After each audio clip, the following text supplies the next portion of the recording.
नमस्ते। आज का एपिसोड हल्का नहीं है और ऑनेस्टली आज जो 3 कहानियां हम डिस्कस करने वाले हैं वो सिर्फ हेडलाइंस नहीं है। ये 3 ऐसे मिरर्स हैं जहां दुनिया का पावर स्ट्रक्चर, इंसानियत की सच्चाई और इकोनॉमी का प्रेशर एक साथ दिखाई देता है।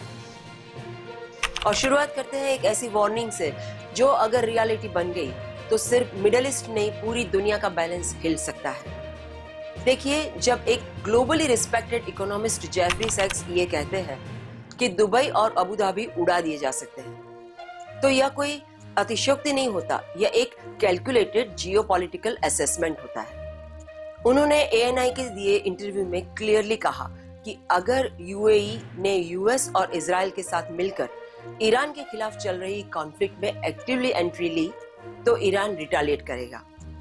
और रिटेलिएशन सिंबॉलिक या लिमिटेड नहीं होगा, बल्कि डायरेक्ट अर्बन सेंटर्स पर हो सकता है।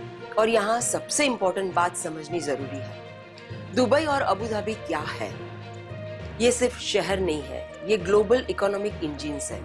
ये वो जगह है जहाँ से बिलियंस ऑफ डॉलर्स का बिजनेस ऑपरेट होता है, जहाँ दुनिया भर के लोग इन्वेस्ट करते हैं, जहाँ टूरिज्म सिर्फ इंडस्ट्री नहीं आइडेंटिटी है। और सैक्स ने ये इस पॉइंट को हाईलाइट किया जब उन्होंने कहा कि ये मिसाइल डिफेंस जोन्स नहीं है, ये पार्टी और इन्वेस्टमेंट डेस्टिनेशंस है। और इन्हें वॉर जोन बनाना, इसका पर्पस डिस्ट्रॉय करना है।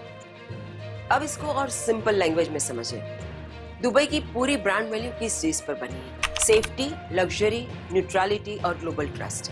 अगर एक बार यह परसेप्शन ब्रेक हो गया तो सिर्फ बिल्डिंग्स नहीं गिरेंगी, एक पूरा इकोनॉमिक मॉडल कोलैप्स हो जाएगा।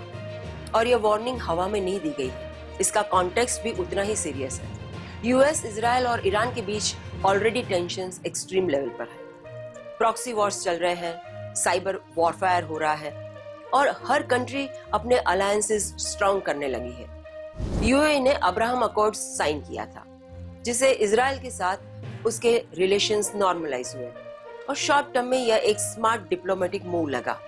लेकिन सैक्स के हिसाब से यह लॉन्ग टर्म में एक इन्विटेशन फॉर डिजास्टर बन गया और बन सकता है, क्योंकि आप एक पावरफुल ब्लॉक के साथ अलाइन करते हो, आप ऑटोमेटिकली उसके ओपोनेंट्स के टारगेट लिस्ट में आ जाते हैं। और सैक्स ने इस सिचुएशन को डिस्क्राइब करने के लिए एक बहुत पावरफुल फ्रेज यूज किया, फेटल फ्रेंडशिप। मतलब ऐसी दोस्ती जो आपको प्रोटेक्ट करने के बजाय आपको खतरे में डाल दे।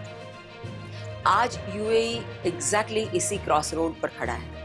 एक तरफ उसकी इकोनॉमिक एम्बिशन है जो उसे ग्लोबल पावर हाउस बनाना चाहती है, दूसरी तरफ उसकी जियोपॉलिटिकल अलाइनमेंट है जो उसे वेस्टर्न ब्लॉक के क्लोजर ले आ रही है, और तीसरी तरफ उसकी पब्लिक सेफ्टी है जो डायरेक्टली रिस्क में आ सकती है। अगर वॉर एस्केलेट होता है और अगर UAE वॉर में एंटर करता है तो ईरान के पास कैपेबिलिटी है कि वो लॉन्ग रेंज मिसाइल्स के थ्रू डायरेक्ट इंफ्रास्ट्रक्चर और अर्बन हब्स को टारगेट करे। और मेरा यहाँ एक सीधा और ऑनेस्ट टेक है कि वॉर कभी भी सिर्फ बॉर्डर्स पर नहीं होता, वॉर शहरों में होता है, लोगों के घरों में होता है, उनकी जिंदगी और उनके फ्यूचर को डिस्टर्ब करता है। और सबसे पेनफुल रियलिटी ये होती है कि डिसीजंस लीडर्स लेते हैं लेकिन कॉन्सिक्वेंसेस आम लोग भुगतते हैं। और इस स्टोरी का एक और डेंजरस एंगल है, अगर UAE इन्वॉल्व होता है तो सऊदी अरब पर भी प्रेशर बढ़ेगा, गल्फ रीजन डिवाइड हो सकते हैं, ऑयल सप्लाई इंपैक्ट होगी और फिर यह कॉन्फ्लिक्ट रीजनल से ग्लोबल इकोनॉमिक क्राइसिस में कन्वर्ट हो सकता है। तो सवाल यह है कि क्या ग्लोबल पोजीशनिंग और स्ट्रेटेजिक अलायंस के चक्कर में कंट्रीज अपनी सबसे बड़ी स्ट्रेंथ स्टेबिलिटी रिस्क में डाल रही है? और क्या दुनिया एक और ऐसे वॉर की तरफ बढ़ रही है जहां जीत से ज्यादा नुकसान याद रखा जाएगा? अब दूसरी स्टोरी की तरफ बढ़ते हैं जो वॉर नहीं है लेकिन उतनी ही हैवी है और शायद ज्यादा डिस्टर्बिंग है, क्योंकि यह इंसान के अंदर की डार्कनेस को एक्सपोज कर रही है। टेक्सास से एक ऐसा वर्डिक्ट आया है जिसका नंबर सुनते ही लोग शॉक हो गए, $1.1 billion as a punitive damages. लेकिन मैं आपको बताना चाहती हूँ कि जब आप इस स्टोरी का बैकग्राउंड समझेंगे तो आपको लगेगा कि यह अमाउंट भी उस दर्द के सामने छोटा है। चार्ल्स ब्रूक्स जूनियर एक ऑयल हेयर, एक ऐसा इंसान जिसके पास पैसा, पावर और प्रिविलेज सब कुछ था, लेकिन आज वो 40 साल की जेल की सजा काट रहा है। और रीजन है एक 2 साल के बच्चे के साथ इतनी ब्रूटल वायलेंस की उसकी पूरी जिंदगी परमानेंटली चेंज हो गई। 22 अप्रैल 2021 एक नॉर्मल दिन।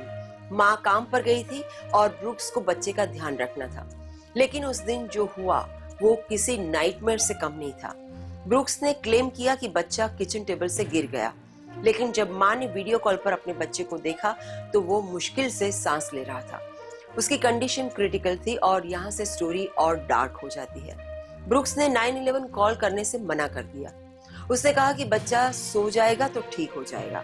सोचिए, एक टॉडलर जो लाइफ और डेथ के बीच फाइट कर रहा है, उसे मेडिकल हेल्प देने के बजाय इग्नोर किया जा रहा है। और सिचुएशन यही नहीं रुकी, उस बच्चे को आइस बाथ में डाल दिया गया, जो क्लियरली उसकी कंडीशन को और खराब कर सकता था।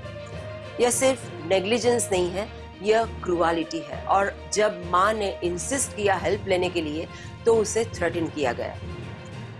एक तरफ एक माँ अपने बच्चे की जान के लिए लड़ रही है और दूसरी तरफ एक पावरफुल इंसान का प्रेशर फेस कर रही है। लेकिन उसने हिम्मत नहीं हारी। उसने 911 कॉल किया। जब फर्स्ट रिस्पॉन्डर्स आए तो जो उन्होंने देखा वो हॉरिफाइंग था।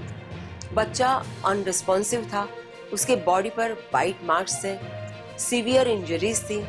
मेडिकल रिपोर्ट्स ने कंफर्म किया traumatic brain injury, seizures, internal damage और लॉन्ग टर्म न्यूरोलॉजिकल इम्पैक्ट। और आज रियलिटी यह है कि वो बच्चा न चल सकता है, न बोल सकता है, न इंडिपेंडेंटली ब्रीथ कर सकता है। वो मशीन्स पर डिपेंडेंट है और उसे लाइफ लॉन्ग 24 घंटे केयर की जरूरत है। कोर्ट ने चार्ल्स ब्रूक्स जूनियर को एक्स वाइफ मेडिसिन बॉल और 7 साल के स्टेपसन को $800 मिलियन देने का ऑर्डर जारी किया और बाकी कॉम्पनसेशन फैमिली को दिया।